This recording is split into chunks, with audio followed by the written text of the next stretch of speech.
Hi viewers, welcome to our channel. ప్రస్తుతం మనతో పాటు సీనియర్ జర్నలిస్ట్ దాము బాలా సార్ ఉన్నారు. వాడితో మాట్లాడదాం. నమస్కారం సార్.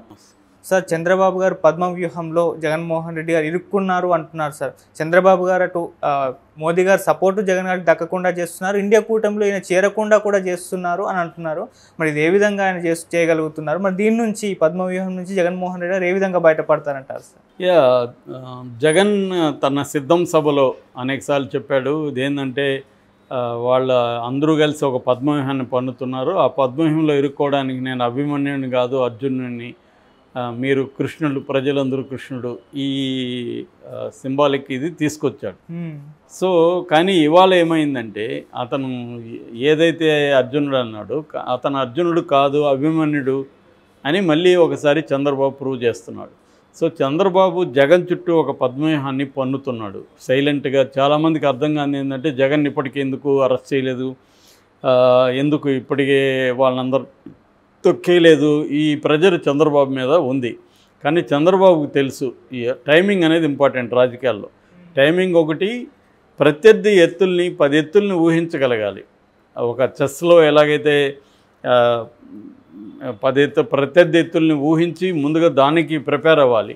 ఇతను ఏం చేస్తే మనం ఏం చేయాలి, తర్వాత మనం అది చేస్తే అతను ఏం చేస్తాడు, అది చేస్తే మనం ఏం ఎత్తేయాలి, మనం వేస్తే అతను ఏం ఎత్తేస్తాడు, ఎంతవరకు అతను వెళ్ళగలడు, ఇవి స్టడీ చేయాలి. ఇది చంద్రబాబు చేస్తున్నాడు. చంద్రబాబు జగన్ని కంప్లీట్గా స్టడీ చేస్తున్నాడు. దానికి సంబంధించి ముందుగానే కొన్ని క్యావియేట్ అంటారు మామూలుగా లీగల్ భాషలో, అంటే అడ్డుకట్ట అంటారు మన రూరల్గా, అడ్డుకట్ట వేసేస్తున్నాడు ఎక్కడికక్కడ జగన్కి పోనివ్వకుండా. జగన్ ముందు 2 ఆప్షన్లు ఉన్నాయి.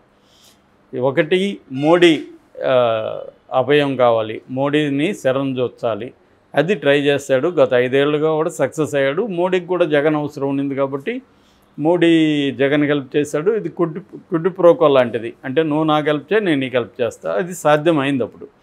ఇవాళ మోడీకి ఇప్పటికీ జగన్ అవసరం ఉంది రాజ్యసభలో. కానీ చంద్రబాబు దానికి ఆల్టర్నేటివ్గా నేను నీకు రాజ్యసభలో నీకు ఇబ్బంది లేకుండా నేను చూసుకుంటా, జగన్ దగ్గర కొంతమందిని చీలుస్తాను, ఇక్కడ ఎట్లాగూ బీఆర్ఎస్ నుంచి 4 ఆఫర్లు ఉన్నారు, ఇలాంటి మెకానిజం చంద్రబాబు చేయగలుగుతున్నాడు. కాబట్టి మోడీకి జగన్ అవసరం అనే దాన్ని తగ్గించేస్తున్నాడు. దీనివల్ల మోడీ హెల్ప్ చేసే పరిస్థితిలో లేదు. ఇప్పటివరకు అపాయింట్మెంట్ అడిగి 1 మంత్ పైన అయితే మోడీ ఏం పట్టించుకోలేదు జగన్ అడిగి. కాబట్టి జగన్ దగ్గర ఉన్న ఆల్టర్నేటివ్ ఏంటి, ప్లాన్ బి ఏంటి, ఇండియా కూటమిలోకి వెళ్తే కనీసం నేషనల్ లెవెల్లో మంది ఇష్యూ అవుతుంది ఇండియా కూటమిలో ఉంటే అని ఢిల్లీలో ఒక ప్రయత్నం చేశాడు.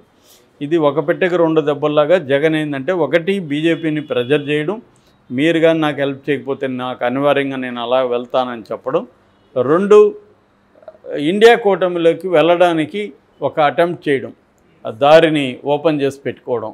సో కొంతమంది ఇండియా కూటమిలో తన వైపు అక్కడ లాబింగ్ చేయడానికి కొంత ఏర్పాట్లు చేసుకున్నాడు. దానివల్ల దాదాపు ఏఐడిఎంకేని పక్కన పెడితే, అది ఎందుకంటే ఏ కూటమిలో లేదు కాబట్టి, దాదాపు 7 మంది పార్ట్నర్లు ఇండియా కూటమిలో ఉన్న 7 ప్రముఖులంతా కూడా ఆప్ వచ్చింది, వెస్ట్ బెంగాల్లో టీఎంసీ వచ్చింది, మన అఖిలేష్ యాదవ్ వచ్చాడు, ఇలాగా కాంగ్రెస్ తప్ప మిగతా మెజారిటీ వాళ్ళు వచ్చారు. అక్కడ ఉద్ధవ్ థాకరే అందరూ వచ్చారు.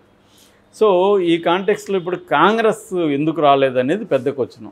దాన్ని జగన్ అడిగితే మీరే అడగండి, మణిపూర్లో అల్లల్ని ఖండిస్తారు, ఇక్కడిది ఖండించట్లేదు, ఇది మాట్లాడారు. ఒకవైపు ఏమో షర్మిల జగన్కి వ్యతిరేకంగా తీవ్రంగా మాట్లాడుతుంది. షర్మిల అనే ఆమె ఒక ఇండివిజువల్ కాదు, జగన్ చెల్లెళ్ళ ప్లేస్లో నుంచి ఆమె మాట్లాడట్లే, పీసీసీ ప్రెసిడెంట్గా మాట్లాడుతుంది. పీసీసీ ప్రెసిడెంట్గా మాట్లాడుతుంది అన్నట్టు అర్థం ఏంటి? రాహుల్ గాంధీ అలో చేస్తున్నాడనే కదా, అలో చేయకపోతే ఏం మాట్లాడుతుందా అన్నది ఇప్పుడు డౌటు. సో ఈ ఒకవైపు ఇక్కడ రేవంత్ రెడ్డి ఏమో ప్రో టీడీపీతో ఉన్నాడు. మొన్న కూడా కమ్మ సంఘంలోకి వెళ్ళి కమ్మ వాళ్ళందరినీ పోయాడు, ఎన్టీఆర్ని, చంద్రబాబుని, వీళ్ళందరినీ. సో ఈ కాంటెక్స్ట్ చూసుకున్నప్పుడు చంద్రబాబు వ్యూహం ఏంటి, జగన్ వ్యూహం ఏంటి? జగన్ వ్యూహం ఏంటి క్లియర్, అది అతనికి వ్యూహం అంటే 2 ఆప్షన్లే ఉన్నాయి. మోడీ వైపు వెళ్ళాలి, ఇండియా కూటమిలోకి వెళ్ళాలి.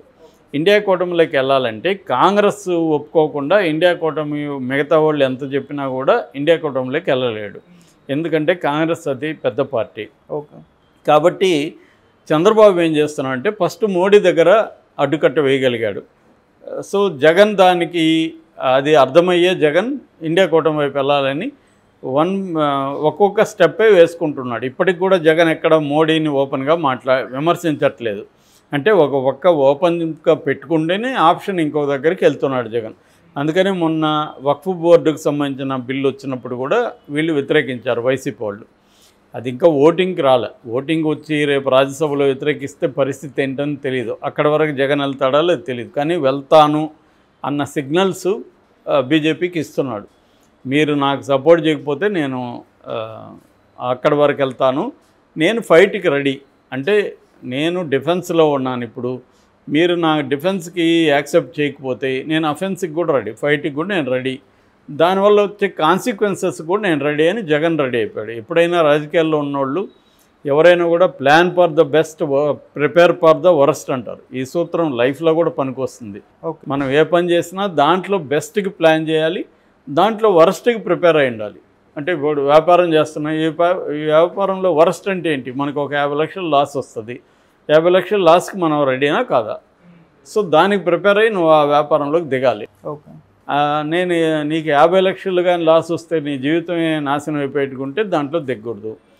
నాశనం అయినా పర్లేదు అనుకుంటే ప్రిపేర్ అయితే అది ఓకే. ఏదేమైనా వరస్ట్కి ప్రిపేర్ అవ్వాలి. సో జగన్ కూడా వరస్ట్ ఏంటి, జైలుకి వెళ్తాము, వరస్ట్ ఏంటి మన పార్టీలో అనేక మందిని లాక్కుంటారు, ఓకే దేవుడు ఉన్నాడు, అతను ఎక్కువ దేవుడిని నమ్ముతాడని చెప్తారు, సో దేవుడు ఉన్నాడు, దేవుడిని పెట్టినట్టు అవుతుంది అనుకుని వాటిని భరించడం. అయితే అది రాకుండా ఉండడానికి plan for the best try చేయడంలో అతనికి 2 ఆప్షన్లే, మోడీ వర్సెస్ రాహుల్. మనం వ్యక్తుల పేర్లు చెప్పుకోవాలంటే. సో ఇప్పుడు మోడీ ఏమో almost closed the doors, Rahul కొద్దిగా సగం ఓపెన్ చేసి పెట్టుకొని కూర్చున్నాడు. సో రాహుల్ దగ్గరికి వెళ్ళాలా లేదా అనేది ఇప్పుడు రాహుల్ డిసైడ్ చేసే పరిస్థితి ఉంది. సో చంద్రబాబు ఏం చేస్తున్నాడంటే మోడీని కట్ చేయగలిగాడు, రాహుల్ని ఇప్పుడు కట్ చేస్తున్నాడు అని చెప్తున్నారు. రాహుల్ని ఎలా కట్ చేస్తాడు చంద్రబాబు అనుకున్నప్పుడు తెలంగాణ ద్వారా రాహుల్ని కట్ చేస్తాడు. తెలంగాణలో రేవంత్ రెడ్డి తనకు అనుకూలంగా ఉన్నాడు ముఖ్యమంత్రి, అట్లాగే షర్మిల కూడా తనకు అనుకూలంగా ఉంది. వీళ్ళిద్దరి ద్వారా కాంగ్రెస్కి ఎప్పుడైనా కూడా చంద్రబాబు బాగా తెలుసు, ఎవరినైనా ఒక హెల్ప్ అడగాలంటే మనం వాళ్ళకు ఒకటి ఆఫర్ చేయాలి, మనం ఆఫర్ చేయకుండా వాడు హెల్ప్ ఇవ్వడు. సో ఈ ఆఫర్ ఏంటంటే రేపు పొద్దున కాంగ్రెస్తో తెలుగుదేశం ఇక్కడ పొత్తు పెట్టుకొని మళ్ళీ కాంగ్రెస్ని గెలిపించడానికి తెలుగుదేశం ఇక్కడ హెల్ప్ చేస్తుంది. గతంలో కూడా తెలుగుదేశం హెల్ప్ లేకుండా కాంగ్రెస్ గెలిచే పరిస్థితి లేదు ఇక్కడ. అది రేవంత్ రెడ్డి స్వయంగా చెప్పాడు. తెలుగుదేశం వాళ్ళు మనకు హెల్ప్ చేశారు కాబట్టి మేము గెలిచామని చెప్పాడు. ఎందుకంటే వాళ్ళు దీంతో మెజారిటీతో కదా వచ్చారు. కాబట్టి రేపు మళ్ళీ నేను కాంగ్రెస్తో పొత్తు పెట్టుకుంటానా, లోపాయికారిగా చేస్తానా అవసరం, కాంగ్రెస్తో గెలిపించడానికి నేను ఇక్కడ మళ్ళీ ట్రై చేస్తా, నేను మోడీని డీల్ చేసుకుంటా అనేది రాహుల్కి ఒక ఆఫరు రేవంత్ రెడ్డి ద్వారా వెళ్ళింది.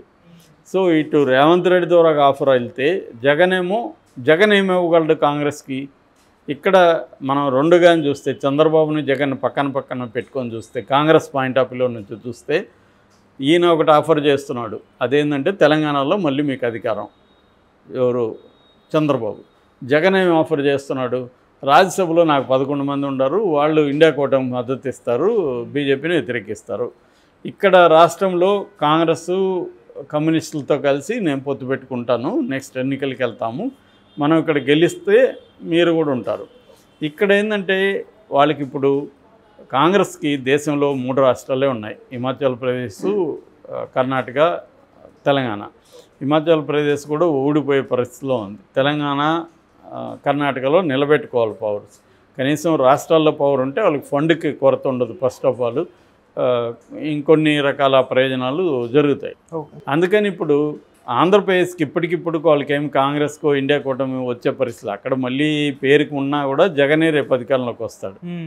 కాబట్టి జగన్ మన కంట్రోల్లో ఉంటాడో లేదు తెలియదు. ఇక్కడ రేవంత్ రెడ్డి కంట్రోల్లో ఉంటాడు. రేవంత్ రెడ్డి గెలవాలంటే చంద్రబాబు అవసరం ఉంది. సో ఈ సమీకరణలు తీసుకున్నప్పుడు చంద్రబాబు వైపే మొగ్గు చూపించే అవకాశం ఎక్కువ ఉంది.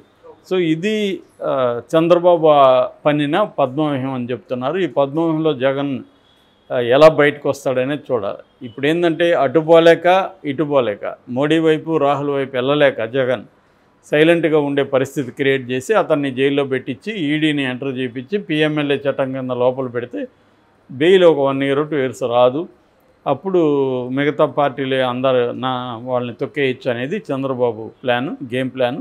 ఇది మాత్రం చాలా పక్కాగా ఉంది. ఇది కానీ సక్సెస్ అయితే మాత్రం ఖచ్చితంగా జగన్కి గడ్డు కాలం, చంద్రబాబు సక్సెస్ అయినట్టుగా